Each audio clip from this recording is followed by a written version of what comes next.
Subscribe करा महानुभाव प्रतितीपंथ चॅनलला व बेल बटन अवश्य दाबा लेटेस्ट नोटिफिकेशन प्राप्त करण्यासाठी। दंडवत प्रणाम। जय श्री कृष्ण। लीळा चरित्राच्या आजच्या सत्रामध्ये आपण पाहणार आहोत 5 ते 7 लीळा एकंदरीत, ज्यामध्ये पोळी शिळावाणे, दायंबाप्रती, गंगा दृष्टांत निरूपण, नाथोबा, पदी पदी निदान कथन, इंद्रियार्थ रस व्यतिरिक्त अन्न प्रशंसा, छिन्न पापी गुंफे अवस्थान। स्वामी इतके दिवस झालं जोगेश्वरी येथे आहेत, परंतु आजच्या या सत्रामध्ये स्वामी छिन्न पापी येथे पोहोचणार आहेत, म्हणजेच जिथे छिन्नस्थळी आहे डोमेग्राम या गावी, जिथे नदीच्या तीरावर छिन्नस्थळी आहे आणि त्या छिन्नस्थळीच्या वरच्या बाजूला जे मोठं स्थान आहे, गुंफा स्थान ज्याला बोलतात, ते स्थान म्हणजे छिन्न पापी गुंफा अवस्थान। हे जे चरित्र आहे, हे चरित्र आपल्याला तिथल्या लीळा सांगणार आहे। तर अशा प्रकारे स्वामी छिन्न पापी येथे पोहोचतात, गुंफेमध्ये अवस्थान करतात, तिथे गुंफा करायला लावतात स्वामी भक्तजनांना, आणि तिथेच एक चांगली लीळा घडते, ती म्हणजे स्वामी भटोबासांची जी उदरव्यथा होती तिचं हरण करतात। कसं हरण करतात? कोणतंही काम परमेश्वर हे भक्तजनाकडून काहीतरी करून घेतात आणि नंतर त्या भक्ताचं काम करतात। तर इथे भटोबासांची जी उदरव्यथा होती ती दूर करण्यासाठी स्वामींनी त्यांच्याकडून काय काम करून घेतलं हे आपण आज पाहणार आहोत। तर जास्त उशीर न करता चला तर आज काही नवीन ज्ञानार्जन करूया। दंडवत हो। मी ईश्वरदास महानुभाव सर्वांचं स्वागत करतो आपल्या महानुभाव प्रतितीपंथ या यूट्यूब चॅनलमध्ये। जे नवीन दर्शक आले असतील, आपल्या चॅनलवर पहिल्यांदाच आले असतील, त्यांच्यासाठी सूचना आहे, तुम्हाला जर असेच ज्ञानवर्धक व्हिडिओ आवडत असतील, स्वामींचे नवनवीन चरित्र दररोज ऐकण्याची इच्छा असेल, तर हे चॅनल तुमच्यासाठी आहे। लगेच चॅनलला सबस्क्राईब करा, बेल बटन दाबा आणि ऑल ऑप्शन सिलेक्ट करा, म्हणजे भविष्यामध्ये तुमच्याकडून स्वामींचं एकही चरित्र सुटणार नाही। आणि हे सबस्क्रिप्शन विनामूल्य आहे, मुफ्त आहे, तुम्हाला एकही रुपया खर्च करण्याची आवश्यकता नाही। आजचा लीळा क्रमांक आहे लीळा चरित्र उत्तरार्ध, लीळा क्रमांक 83। पोळी शिळावाणे। पोळीच्या वरून एक शिळा वाहून आणलेली आहे। कोणी वाहून आणली, कोणी प्रयत्न केले, साह्य कोणी केलं, हे सर्व तुम्हाला समजणार आहे। कालच्या सत्रामध्ये आपण पाहिलं, औसा या भटोबासांना नको नको ते बोलायला लागतात आणि मग भटोबास बरोबर तिला उत्तर देतात। तर प्रसंग काय होता? जे नवीन दर्शक ह्या व्हिडिओला पाहत असतील, त्यांनी कालचं सत्र जर पाहिलं नसेल तर त्यांच्यासाठी मी वर आय बटन मध्ये लिंक दिलेली आहे, आय बटनला क्लिक करा आणि कालचाही व्हिडिओ तुम्ही तिथे पाहू शकता। पोळी शिळावाणे। पोळीच्या वरून एक शिळा दगडाची भक्तजनांनी आणली, त्यासाठी मदत कोणी केली ते समोर सांगतात चरित्रकार।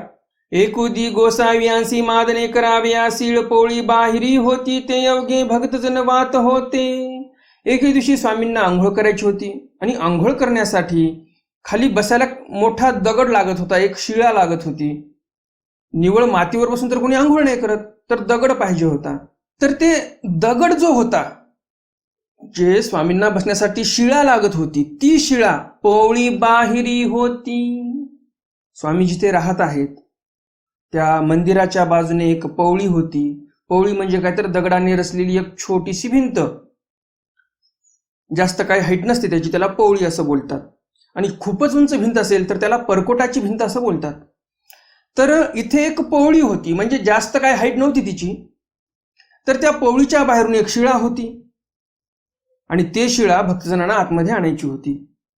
ते अवघे भक्तजन वात होते। सर्व भक्तजन बाहेर जाऊन ते उचलण्याचा प्रयत्न करत होते आणि आतमध्ये टाकण्याचा प्रयत्न करत होते उचलून। ते उचले ना, ती शिळा हलायलाही तयार नव्हती जागून। गोसावी लघु परश्रया बीजे केले, लघु परश्रय सारुणी तेथे बीजे केले। स्वामी लघुशंकेला गेले आणि लघुशंकेहून परत आले, तव शिळ उचले आणि मागोती पडे। ते जे शिळ होती ती शिळ थोडी उचलल्या जायची आणि परत खाली पडायची। गोसावी श्रीचरणीचा अंगुठा शिळेसी टेकिला। स्वामींनी काय केलं? श्रीचरणाचा अंगठा त्या शिळेला लावला, हातू लाविला, हातही लावला आणि सर्वज्ञ म्हणतील। आणि स्वामी म्हणतात मा मा मा। काय म्हणतात सर्वज्ञ? मामा म्हणजेच काय तर जसं एखादं जड काम आहे आणि 4-5 जण मिळून करत आहेत, तर त्यावेळेस ते लोक काय म्हणतात? हू हू म्हणतात। की लावा जोर, झालं झालं झालं, हू करतात. तर त्याच प्रकारे स्वामी इथे करत आहेत. मामा, आताच्या माणसं काम करत असताना हू करतात, स्वामी मामा करत आहेत. तर स्वामी म्हणतात मामा उचला उचला. आणि शिळ मादनेस्ता आणि निवृत्ती पडली. आणि ती शिळ जिथं पडायला पाहिजे होती बरोबर त्याच ठिकाणी पडली जिथे स्वामींना आंघोळ करायची होती. निवृत्ती पडली, वाकडी तिकडी पण नाही पडली.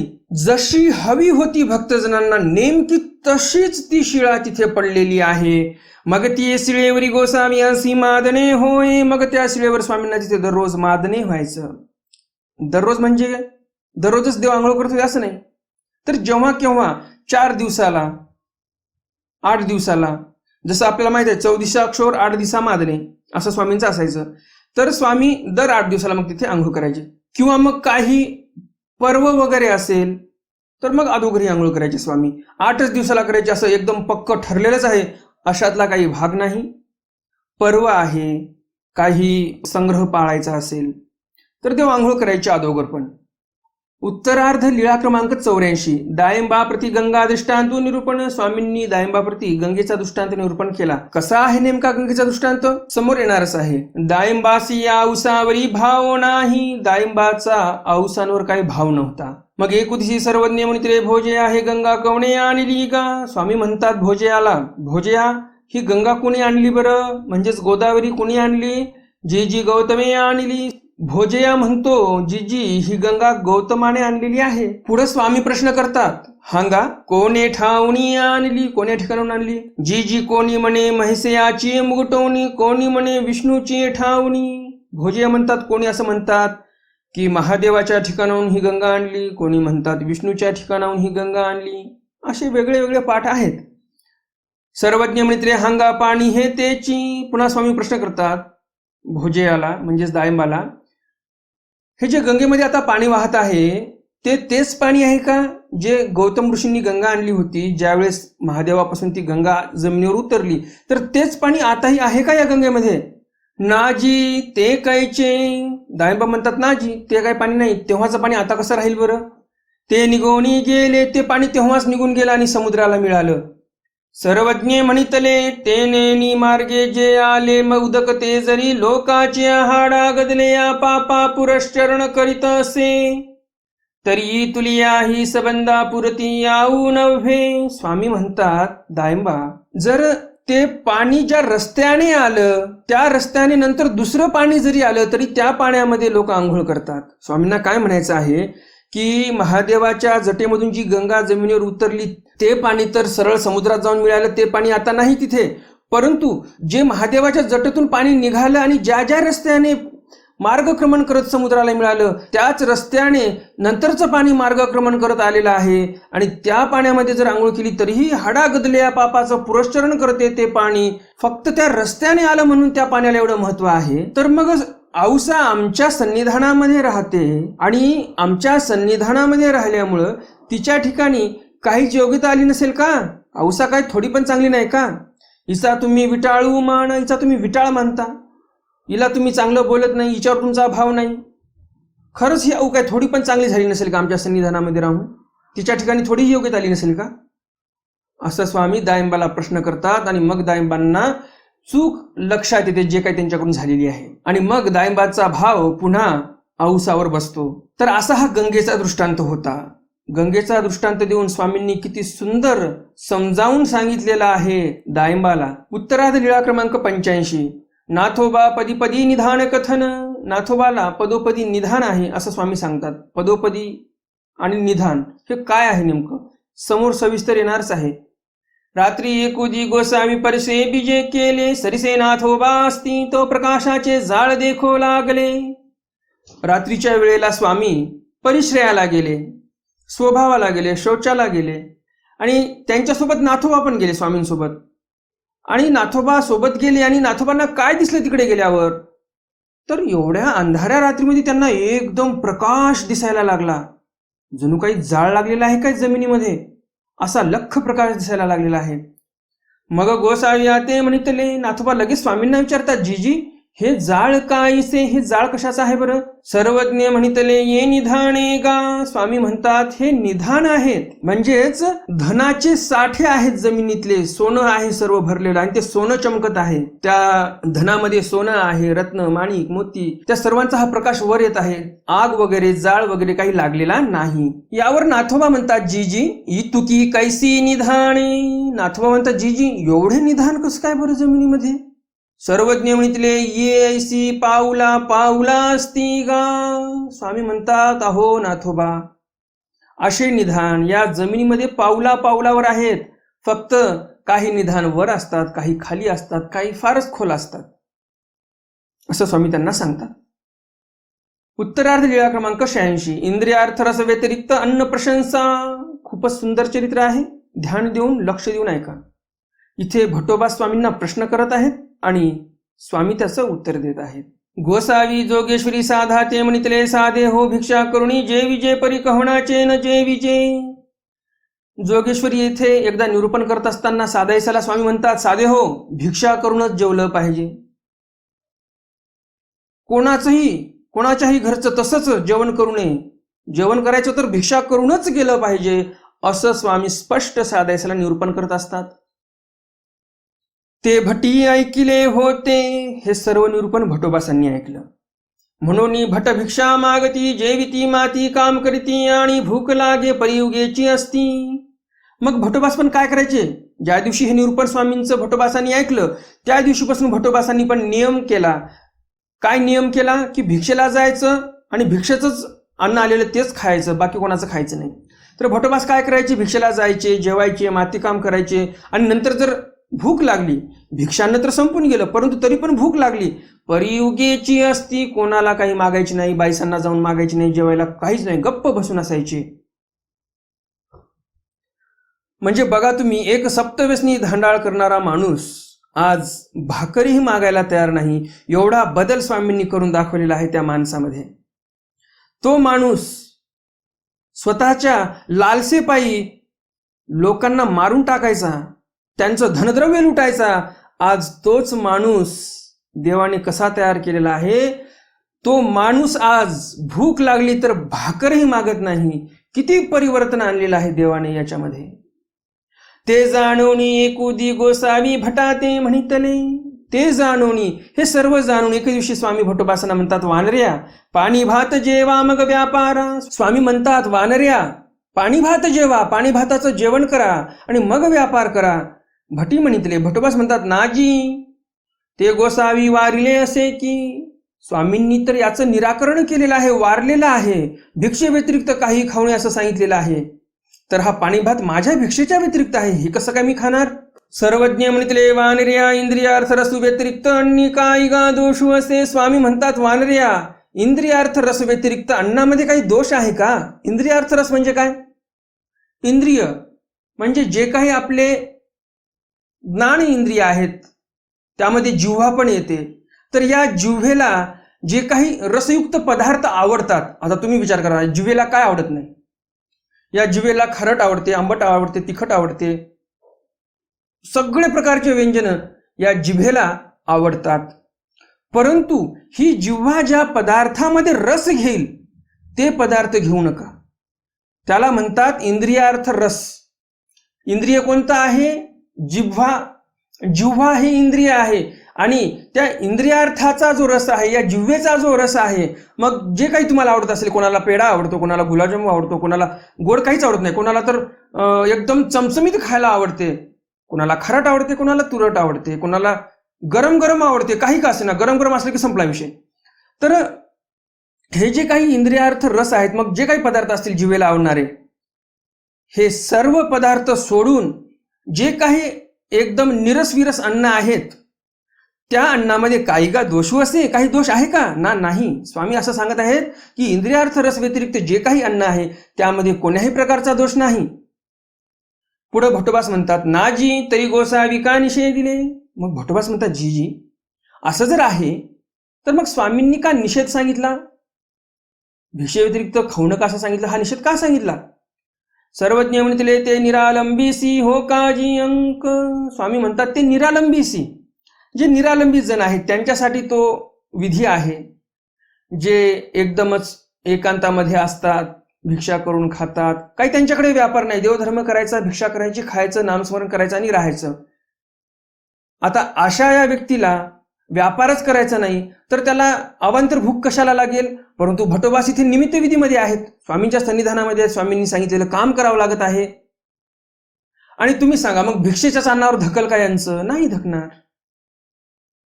भिक्षेचं अन्न खाऊन टाकलं एका वेळेला, पुन्हा कामाला लागले, 2-3 तास चांगलं जोरात काम केलं, मग आता त्या अन्नाचं काहीतरी शरीरामध्ये उरणार आहे का लवलेश तरी? ते अन्न सर्व जिरून जाईल, मग भूक लागणार. आता मग काय करायचं? मग अन्न तर खावं लागणार आहे ना.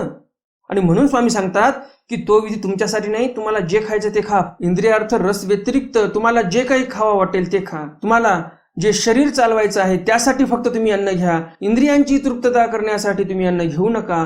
असं जर वागाल तुम्ही तर त्या अन्नामध्ये काही एक दोष नाही.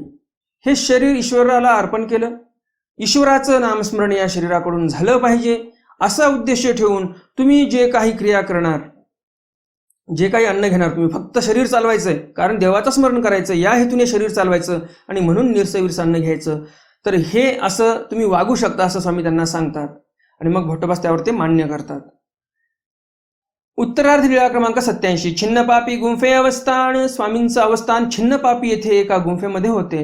मग गोसावी छिन्न पापासी बीजे केले. मग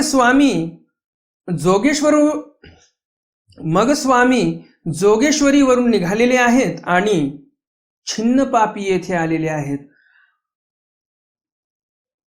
तेथे एक गुंफा होती. तिथे एक गुंफा होती.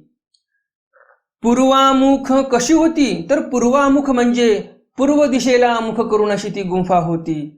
तेथ गोसावियांसी अवस्थान झाले. तिथे स्वामींचं अवस्थान झालेलं आहे. मग आता चरित्रकारांनी सरळ सांगितलं, जोगेश्वरून देव निघाले आणि छिन्नपापीला पोहोचले. खरंच अंतर एवढं जवळ आहे का जोगेश्वरीचं आणि छिन्नपापीचं, की लगेच जोगेश्वरून देव निघाले आणि छिन्नपापीला पोहोचले? नाही, एवढं कमी अंतर नाही. अंतर तर खूप मोठं आहे. मग कसे आले देव? तर पाठभेदानुसार जे काही मार्गक्रम आलेला आहे तो खाली तळटिपेत दिलेला आहे, तेही मी तुम्हाला वाचून दाखवणार आहे. घटसिद्धनाथी वस्ती, निंबामठी वस्ती, पहेरा संगमी वाळुजा देवी वस्ती, सुरेगावी वस्ती, घोगर गावी सिद्धनाथी वस्ती. म्हणजे कोण्या कोण्या क्रमाने आले? एका पाठभेदामध्ये असा आलेला आहे, देव जोगेश्वरीहून निघाले, घटसिद्धनाथाला मुक्काम झाला. घटसिद्धनाथावरून निघाले, निंब्याला मुक्काम झाला. निंबा मठी वस्ती, तिथे एका मठामध्ये वस्ती झालेली आहे, मुक्काम झालेला आहे. हे जे भट्टोबासांचं निंबा गाव म्हणतात, जिथे मागे मोठा कार्यक्रम झाला होता, ते निंबा नाही बरं का. हे निंबा वेगळं आहे, हे गळनिंब आहे. पहेरा संगमी वाळुजा देवी वस्ती. पहेरा संगमी वाळुजा देवीचं मंदिर होतं, तिथं देवाचा मुक्काम झाला. सुरेगावी वस्ती, सुरेगावला मुक्काम झाला. घोगरगावी सिद्धनाथी वस्ती, घोगरगाव येथे सिद्धनाथाचं मंदिर होतं, तिथे देवांचा मुक्काम झालेला आहे. आणि दुसऱ्या एका पाठभेदामध्ये एक वेगळं स्थान आलेलं आहे, वेगळ्या गावाचं नाव आलेलं आहे. त्या पाठामध्ये कसं आलेलं आहे तेही तुम्हाला सांगणार आहे व्यवस्थित मी. तर देव जोगेश्वरीहून निघाले आणि जोगेश्वरीवरून निघाल्यानंतर देवाचा मुक्काम ब्राह्मणी येथे झालेला आहे. मग तिथे लीळा काय घडली ब्राह्मणीला ते पण आलेली आहे लीळा तळटिपेमध्ये. चरित्रकार सांगतात, गोसावी ब्राह्मणी येसी बीजे केले तव कमळ नायकू भेटले. देव ब्राह्मणी येथे गेले, मुक्कामी तिथे थांबले. परंतु तिथे कमळनायक एक भक्त होते, ते देवापाशी आले, देवाला भेटले. आणि ते आल्यानंतर ते काय काय करतात ते समोर चरित्रकार सांगतात, की ते देवाला दंडवत घालतात, पाया पडतात आणि मग विनंती करतात, जी जी माझे या घरासी गोसावी बीजे करावे, जी तुम्ही माझ्या घरी चला, असं ते कमळनायक स्वामींना विनंती करतात. गोसावी विनवणी स्वीकारली, स्वामींनी विनंती स्वीकार केली. बीजे केले, देव त्यांच्या घरी गेले. पट्टी शाळेवरी आसन झाले, पट्टी शाळेवर देव जाऊन बसले, तिथे आसनस्थ झाले. ब्राह्मणी ते म्हणितले हे काही, ये या गोसावियासी दंडवत करी. ते कमळनायक स्वतःच्या पत्नीला म्हणतात, असं काय करतेस तू, घरात बसतेस, बाहेर ये, देव आलेले आहेत, देवांच्या पाया पड. ते आली गोसावियासी दंडवत केले. ती ब्राह्मणी आली, त्या कमळनायकाची पत्नी आली, स्वामींना दंडवत केले, पाया पडली. सर्वज्ञ म्हणितले स्वामी म्हणतात, बाई पुत्री सीनली ती. स्वामी म्हणतात, बाई तुम्ही पुत्रांमुळं खूप सिनलेले आहात का, भागलेले आहात का? म्हणून पाठीवरी स्पर्शिले, आणि म्हणून पाठीवर देवांनी हात ठेवला, आशीर्वाद दिला. कारण काय, हिला मुलंच नव्हते, लेकरू बाळ नाही, आणि म्हणून दुःखी होतं ते दाम्पत्य. जणीजी नसिनेजी गोसाम्यासी दर्शन झाले, आता सुखनी होईन जी. काय म्हणते ती बाई, जणीजी म्हणजे आता मला नक्कीच लेकरू होईल, आता मी शिनणार नाही, आता मी दुःखी होणार नाही. कारण काय, तर गोसाम्यासी दर्शन झाले, स्वामींचं दर्शन मला झालेलं आहे, आता दुःखी होण्याचं काय कारण आहे, आता मला नक्कीच मूलबाळ होईल. आता सुखनी होईन जी, आता मी नक्कीच सुखी होईल. मग मर्दना मादने झाले, मग स्वामींना तिथे मर्दना झाली, मादने झालं. पूजावसर झाला, पूजावसर पण झाला. आरोगण झाली, स्वामींना तिथे आरोगणाही झाली. तेथ वस्ती झाली, स्वामी तिथे मुक्काम करतात. तोची दिसू तेची नक्षत्र, तिसी पुत्रू झाला, तो साता आउक्षी झाला. चरित्रकार सांगतात, पुढच्या वर्षी त्याच महिन्यामध्ये त्याच नक्षत्रावर तिला एक मुलगा झाला, आणि तो मुलगा पूर्ण 100 वर्ष जगला. त्या मुलाला कोण्याही प्रकारचा रोग झाला नाही, आयुष्यभर एकदम निरोगी जीवन जगला, तेही पूर्ण 100 वर्ष जगलेला आहे.